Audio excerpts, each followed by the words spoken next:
Oh, just give up, Indy. You ain't getting any sleep tonight, babe. I'm gonna keep you awake all night long.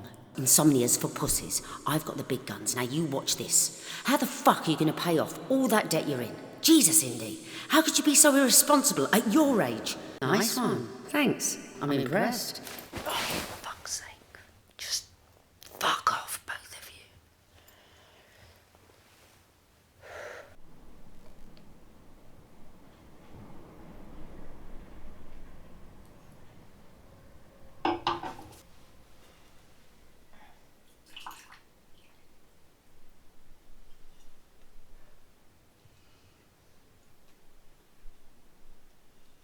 Don't judge me.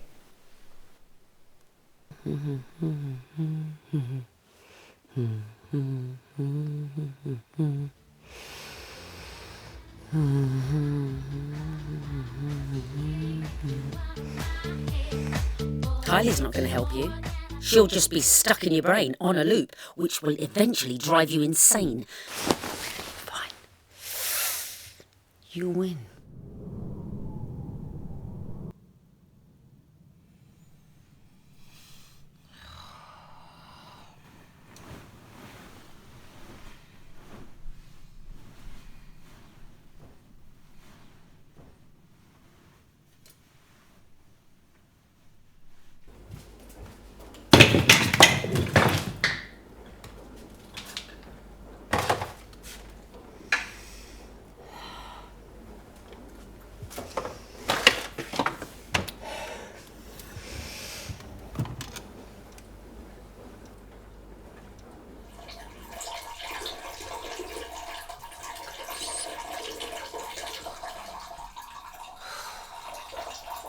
I'm Kate Bonson and welcome to Carts, the late night shopping channel that focuses on your well-being as well as helping you to fill your virtual trolleys.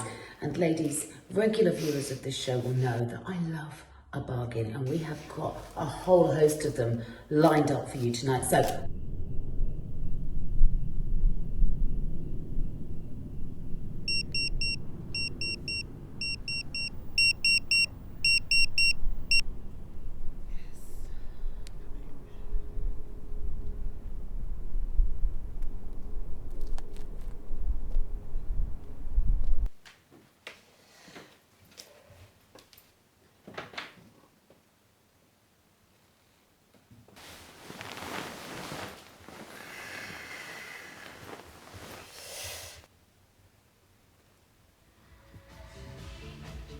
Seriously, Kylie, do you want?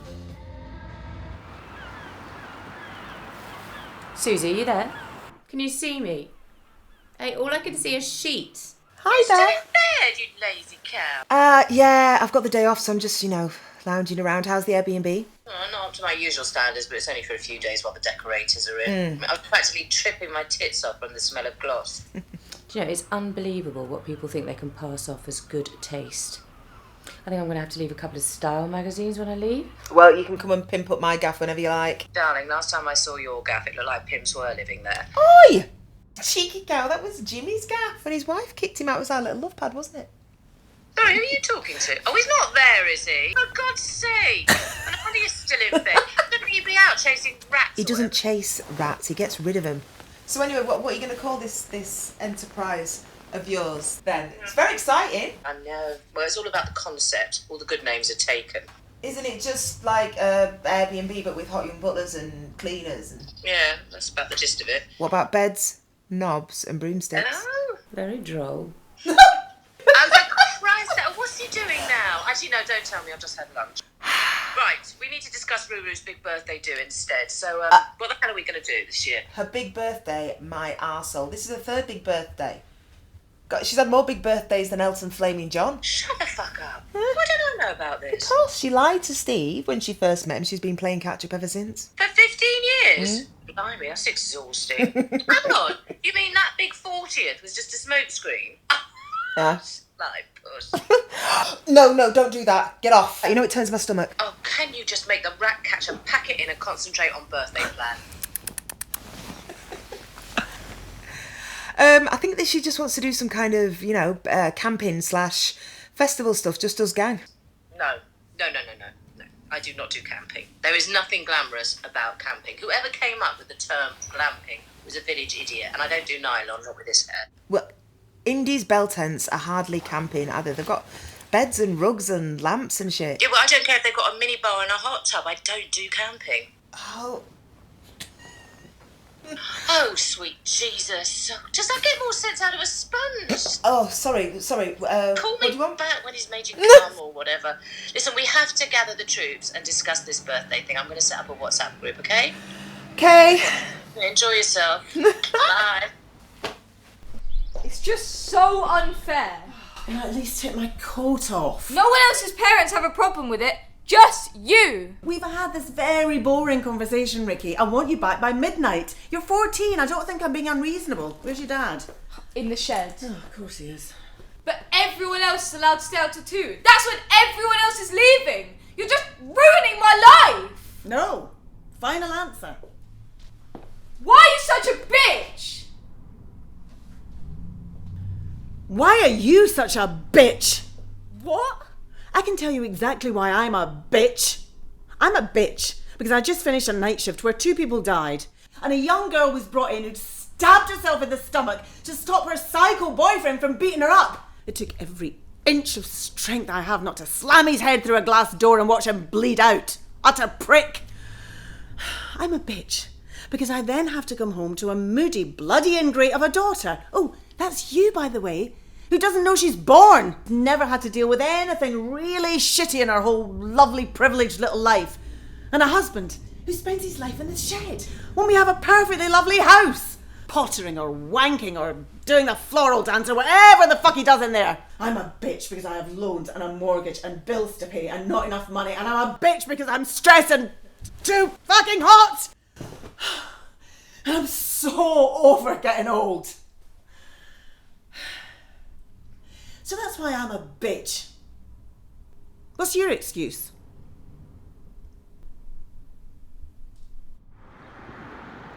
Hello, I'm Wanda. I've been coming to Al-Anon for a while now. The first time I came here was around Christmas. I was a mess. I hate that time of year, bar humbug and all that. I hate the forced jollity, the Judy Garland on a loop in Marks and Spencer's bullshit. And I used to love it.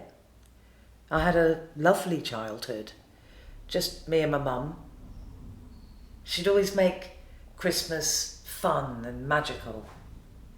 I mean, there was no money, but there was love and warmth. The excitement I felt, lying in bed awake, believing with every fibre of my little body, in the morning running into her room to wake her up.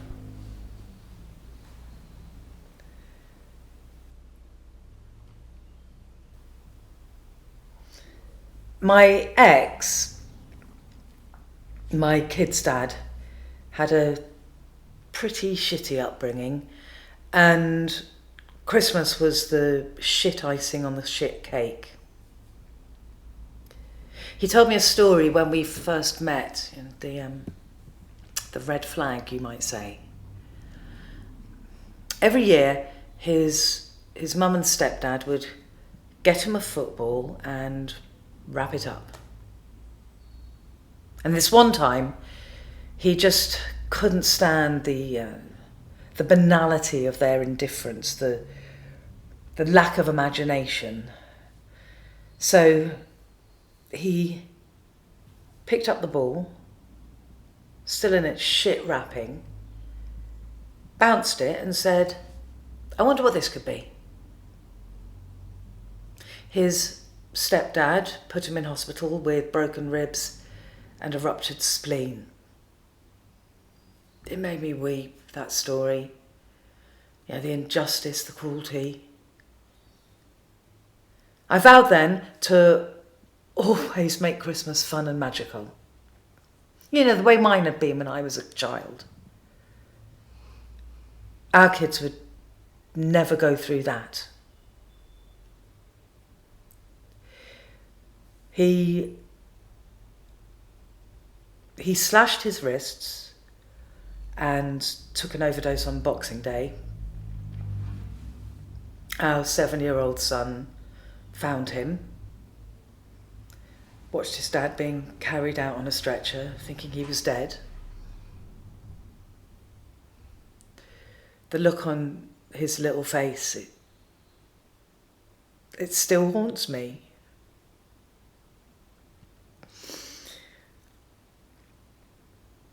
I feel like his childhood eclipsed mine.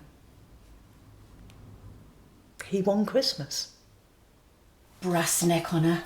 Brazenly slagging off my Danny in broad daylight in front of strangers, no less. My lad was practically an angel before Wanda, a fucking witch, dragged him down the aisle and got her talons in him. Al-Anon. Give me a bloody break. It's attention-seeking if you ask me. Bleating on about what a bad childhood he had. Wittering on about Christmas. It's fucking June. She needs a good slap if you ask me. I mean, alright, it wasn't perfect, not like Miss Perfect Pants, but you're not telling me that my son is as bad as that wife-beating alky of a stepdad. And if he did take to drink, it was her what drove him to it. It's a good job Sandra was there to witness it. You see, Wanda doesn't know that I know Sandra, so I got it straight from the horse's mouth. Every gory little detail made me sick. You know Sandra, don't you? Eh? You know, little blonde with the hairy mole, married to the biker thug Tommy. I mean, are you telling me that my son is even in the same camp as him? I know Danny likes to drink, and I know he can be a handful at times. Do you remember that time he got arrested for crapping on Mrs. Thingy's front lawn?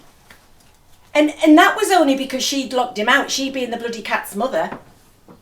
I've got a good mind to go down to that Al-Anon and put her straight. What do you think? Are you listening to me?